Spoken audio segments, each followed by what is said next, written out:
आज मैं आपको बहुत ही ज़्यादा क्रिस्पी, टेस्टी और चटपटे ब्रेड रोल बनाना बताती हूँ। कैसे बनाए जाते हैं, आप इसे ब्रेड के पकौड़े भी कह सकते हैं। मैं आपको बहुत ही ज़्यादा आसान तरीके से बनाना बताऊंगी, जिससे कि आप पहली बार में ही बहुत आसानी से इसे बना कर तैयार कर सकते हैं। तो चलिए बनाना शुरू करते हैं। ब्रेड रोल बनाने के लिए ये हमने 8 से 10 ब्रेड लिए। ब्रेड आप कोई भी इस्तेमाल कर सकते हैं, जो भी आप खाना पसंद करते हैं। ब्रेड रोल के लिए जो हमने ब्रेड ली थी वो हम इस तरीके से तोड़ करके मिक्सी के जार में डाल देते हैं, क्योंकि हमें इस ब्रेड से ब्रेड क्रम्स बनाने हैं। और हम इस तरीके से सभी ब्रेड को तोड़ करके हम इस जार में डाल देंगे। अब हम मिक्सी को ऑन ऑफ करते हुए ब्रेड से ब्रेड क्रम्स बना लेते हैं। ये हमने ब्रेड से ब्रेड क्रम्स बना लिए हैं। चलिए अब ब्रेड रोल बना लेते हैं। ब्रेड रोल बनाने के लिए ये हमने 3 बड़े साइज के बॉइल्ड आलू लिए, जिसे हमने कद्दूकस कर लिया है। उन आलूओं को हम इस बाउल में डाल देते हैं। अब हम ब्रेड रोल को टेस्टी बनाने के लिए इसके अंदर कुछ वेजिटेबल डालेंगे। वेजिटेबल में ये हमने 2 टेबल स्पून प्याज लिए, जो छोटे पीस में काट लिया है, वो डाल देते हैं। 2 टेबल स्पून गाजर, ये हमने सभी वेजिटेबल को छोटे छोटे पीस में काट लिया है। 2 टेबल स्पून शिमला मिर्च। वेजिटेबल आप अपने टेस्ट के अनुसार थोड़ी सी कम या ज्यादा भी कर सकते हैं।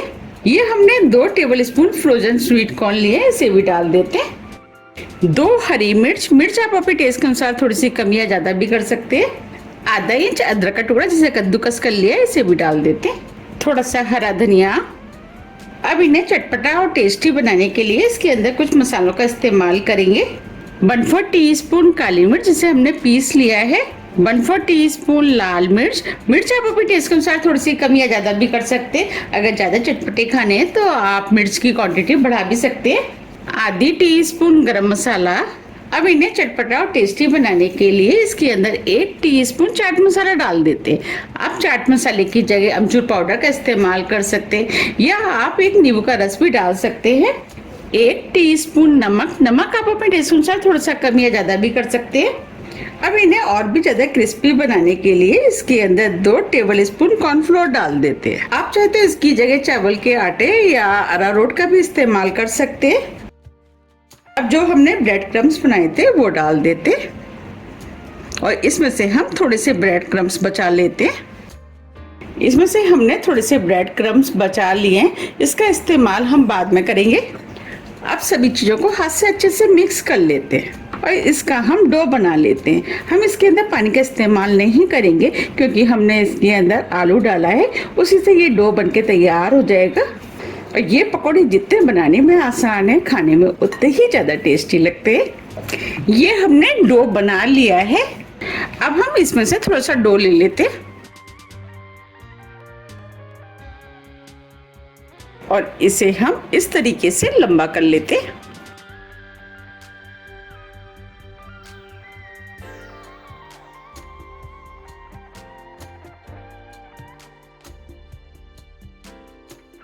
देखिए इस तरीके से आप चाहें तो गोल या टिक्की का शेप भी दे सकते हैं। इस तरह हम सभी बना के तैयार कर लेंगे। ये हमने सभी ब्रेड रोल बना लिए हैं। अब हम ब्रेड रोल के लिए गोल बना लेते हैं। उसके लिए 2 टेबल स्पून कॉर्नफ्लोर हम इस बाउल में डाल देते हैं। 2 टेबल स्पून मैदा। आप चाहें तो इस गोल को सिर्फ मैदे से या कॉर्नफ्लोर से बना सकते हैं, और आप चाहें तो अरारोट का भी इस्तेमाल कर सकते हैं। अब इसके अंदर हम थोड़ा थोड़ा पानी डाल करके घोल बनाएंगे। पानी हमें थोड़ा थोड़ा करके ही डालना है, जिससे कि इसमें लम्स ना पड़े। और इसे हम इस तरीके से पानी को मिक्स कर देते। अभी इसके अंदर पानी कम लग रहा है। अब हम इसके अंदर थोड़ा सा पानी और डाल देते। अब हम पानी को अच्छे से मिक्स कर देते हैं। अब ये पानी भी अच्छे से मिक्स हो गया है। हमें इस घोल को ना ही ज्यादा गाढ़ा बनाना है और ना ही ज्यादा पतला। अब ये घोल बनके तैयार हो गया है। अब इसके अंदर 1/4 टीस्पून नमक डाल देते हैं। नमक को मिक्स कर देते हैं। देखिए हमें इस टाइप का घोल चाहिए। अब हम एक ब्रेड रोल ले लेते हैं। अब जो हमने घोल बनाया था उसमें हम इस तरीके से डिप कर देते हैं। अब इसके ऊपर हम गोल की कोटिंग कर देते हैं। देखिए इस तरीके से। अब इसे हम निकाल लेते हैं। और ये हमने ब्रेड क्रम्स बनाए थे। अब हम इसमें इस तरीके से ब्रेड क्रम्स से कोटिंग कर लेते हैं, जिससे कि ये और भी ज़्यादा क्रिस्पी बनके तैयार होंगे। देखिए इस तरीके से, इस तरह हम सभी बना के तैयार कर लेंगे। ये हमने सभी ब्रेड रोल पे ब्रेड क्रम्स की कोटिंग कर ली है। अब हम इनको फ्राई कर लेते हैं। उसके लिए कढ़ाई में हमने ऑयल गरम करने के लिए रख दिया था। अब ये ऑयल गरम हो गया है। इन्हें फ्राई करने के लिए हमें तेज गरम ऑयल चाहिए। अब जो हमने ब्रेड रोल बनाए थे वो हम कढ़ाई में डाल देते हैं। और जितने ब्रेड रोल आएंगे उतने हम डाल देंगे।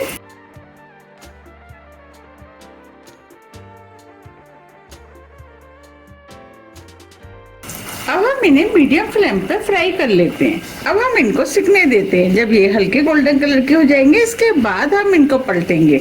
अब ये हल्के गोल्डन कलर के हो गए। अब हम इनको पलट देते हैं।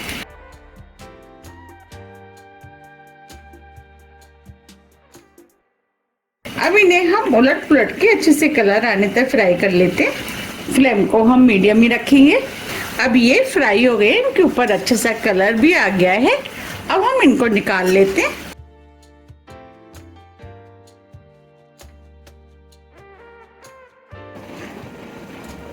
हम इन्हें इस तरीके की छलनी में निकालेंगे।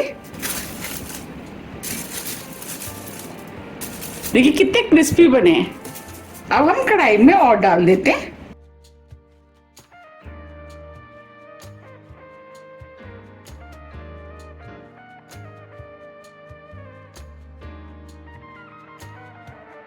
अब इनको भी हम बिल्कुल उसी तरीके से फ्राई करेंगे जैसे हमने पहले किए थे। अब ये भी ब्रेड रोल फ्राई हो गए हैं, इन्हें हम निकाल लेते हैं।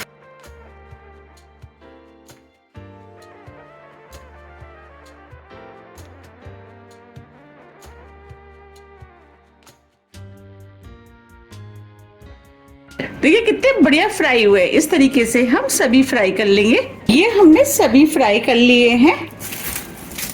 अब हम इनको गर्मा गर्म सर्व कर लेते हैं। देखिए कितने क्रिस्पी बनके तैयार हुए और ये खाने में बहुत ही ज़्यादा टेस्टी लगते हैं। तो आप भी इन्हें बनाइए, खाइए, फिर मुझे कमेंट्स करके ये ज़रूर बताइए कि आपको ये कैसे लगे। आप इन्हें ब्रेड के पकौड़े भी कह सकते हैं और इन्हें बनाना तो बहुत आसान है, झटपट बनके तैयार हो जाते हैं। आप इसे सुबह ब्रेकफास्ट में खा सकते हैं या आप शाम के टाइम स्नैक्स के रूप में भी इसे खा सकते हैं। और ब्रेड के पकौड़े तो सभी को बहुत ज़्यादा पसंद भी होते हैं। तो आप मुझे कमेंट्स करके ये जरूर बताइए कि आप इन्हें कब बना रहे हैं। मैं इनको टमाटो केचप, धनिया पुदीने की हरी चटनी के साथ सर्व कर रही हूँ। ये दोनों के साथ खाने में टेस्टी लगते। अगर आप धनिया पुदीने की चटनी के साथ खाएंगे तो ये खाने में और भी ज़्यादा टेस्टी लगते। अब मैं आपको दिखा भी देती हूँ कि कितने क्रिस्पी बने। देखिए देखने में ये कितने सुंदर लग रहे हैं और खाने में तो इससे ज़्यादा टेस्टी लगते हैं। और आप मुझे कमेंट्स करके ये ज़रूर बताइए कि ब्रेड पकौड़े किस किस को पसंद है। अब मैं दिखा भी देती हूँ कितने क्रिस्पी बने।